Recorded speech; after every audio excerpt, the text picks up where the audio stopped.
ओम शांति। जब हम soul conscious में होते हैं तब मन हमारे आज्ञा में काम करता है। जब हम बॉडी कॉन्शियस में होते हैं तब मन हम पर हावी होता है। जब हम सजग होते हैं तो हमारे ऑर्डर प्रमाण में चलता है। जब हम बेपरवाह लापरवाह होते हैं तो वही मन हम पर हावी होता है और हमें अंधकार में ले जाता है। इस पर एक कहानी याद आती है मुझे। मूर्ख राजा, चापलूस मंत्री। एक दिन क्या होता है, राजा और मंत्री राज्य में होते हैं तो एक आवाज़ आती है, सियार के बहुत सारे सियारों की आवाज़ आती है। तो मंत्री से राजा पूछता है कि ये क्या आवाज़ है। तो मंत्री कहता है, राजा जी ये सियारों का आवाज़ है। तो ये क्यों चिल्ला रहे हैं? ये इसलिए चिल्ला रहे हैं कि ठंडी के दिन है तो उन्हें ठंड बज रही है, उनके पास कोई कंबल नहीं है, इसलिए वो चिल्लाकर आपसे कह रहे हैं कि हमें कंबल दो। तो फिर हमारे राज्य में जो कंबल पुरवठा करते हैं मंत्री, वो क्या इन्हें कंबल नहीं दिए? नहीं दिया। तो उस मंत्री को जेल में डाल दो और 100 कंबल लेकर इन सियारों को दे दो। मंत्री आदेश का पालन करते हुए भाग के जाता है, लेकिन आधा ही आदेश पालन करता है। उस मंत्री को जेल में डालता है और जो कंबल के पैसे है वो अपने जेब में डाल लेता है। तो दूसरे दिन फिर से वही आवाज़ आता है सियारों का। तो फिर से राजा पूछता है मंत्री से कि ये क्या कंबल नहीं दिए? फिर से आवाज़ आ रही। नहीं, आप समझ नहीं पा रहे हो। वो सियार आपको धन्यवाद कह रहे हैं। अरे वाह! क्या आप सियारों की भाषा समझते हो? कैसा विद्वान, कैसा बुद्धिमान मंत्री है मेरे पास। वाह वाह! आप मेरे अंग संग ही रहना। तो मंत्री कहता है, राजा जी मैं अब भी आपके साथ हूँ। आप स्वर्ग में जाओ या नर्क में जाओ, आपके साथ ही रहूँगा। राजा बहुत खुश हो जाता है और एक दिन ऐसे ही घूमने बाहर निकलते हैं तो उनके सामने से एक भालू जाता है। तो मंत्री से पूछता है राजा ये क्या है, क्योंकि राजा को पता ही नहीं, शिकार किया है कभी, किया नहीं कभी, जंगल में गया नहीं कभी। तो मंत्री कहता है, महाराज ये हमारे राज्य का हाथी है और ये ऐसा एकदम सिकुड़ गया है। वो किस लिए? वो जो हाथी का पालन पोषण करने वाला है वो उसे ठीक से खाना नहीं खिला रहा है, इसलिए हाथी सिकुड़ गया है। तो राजा तुरंत कहता है कि उसको जेल में डाल दो और इस हाथी को अच्छा खिला पिलाकर फिर से ताज़ा तंदुरुस्त कर दो और इसके लिए जितने भी पैसे चाहिए वो ले लो।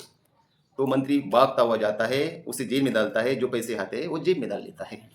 तो कुछ दिनों के बाद फिर से जब घूमने जाते हैं तो फिर से वही बालू सामने से गुजरता है। तो मंत्री से कहता है राजा, ये बालू वैसा ही है, क्यों इसे कुछ खिलाया पिलाया नहीं? नहीं नहीं नहीं, आप अच्छी तरह से नहीं देखा आपने।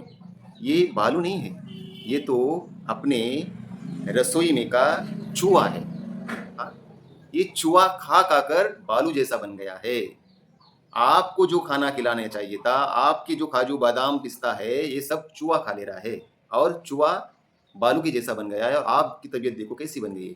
तो राजा को गुस्सा आता है और कहता है कि उस रसोइये को सीधा फांसी पे चढ़ा दो। और ये बात उस रसोई तक पहुंचती है तो वो जो रसोई है उसे बहुत डर जाता है और इसका एकमात्र मार्ग है हम मंत्री को मना ले। और आधी रात को मंत्री के पास आता है, उसके पैर पकड़ लेता है और कहता है आपको जितना धन चाहिए वो ले लो, लेकिन मुझे इस सिचुएशन से बचाओ। तो कोई बात नहीं, मैं बचा लूँगा। और मंत्री का वो रसोई कहता है आपको रोज़ जो राजा के लिए खाना बनता है वो भी आपको दूंगा। ठीक है, आपको बचा लूँगा, आप बेफिक्र रहो। तो दूसरे दिन जब उस रसोइये को फांसी पे चढ़ाने ही वाले थे तब मंत्री आता है और कहता है रुको रुको। तो राजा पूछता है क्या हुआ? राजा जी, महाराज अन्नदाता, ये जो मुहूर्त है, अभी अभी मैं पंचांग देख कर आया हूँ, ये जो मुहूर्त है अद्भुत है ये। इस मुहूर्त में अगर कोई मरता है, अगर किसी को फांसी दी जाती है तो वो सीधा स्वर्ग में जाता है। ये बात सुनते ही राजा एकदम खुश हो गया और कहने लगा बहुत अच्छी बात है, बहुत दिनों से मुझे स्वर्ग देखने का बहुत इच्छा थी, चलो मुझे फांसी पर चढ़ा दो।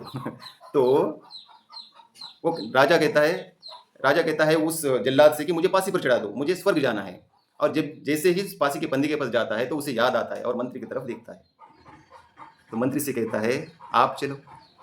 तो मंत्री कहता है नहीं नहीं महाराज, अगर मैं आपके साथ चलूं तो आपका आधा पुण्य मुझे मिल जाएगा। नहीं कोई बात नहीं, आपके बिना मुझे कहीं भी भाता नहीं, मुझे सूझता ही नहीं कुछ, चलो मुझे स्वर्ग का रास्ता बताओ।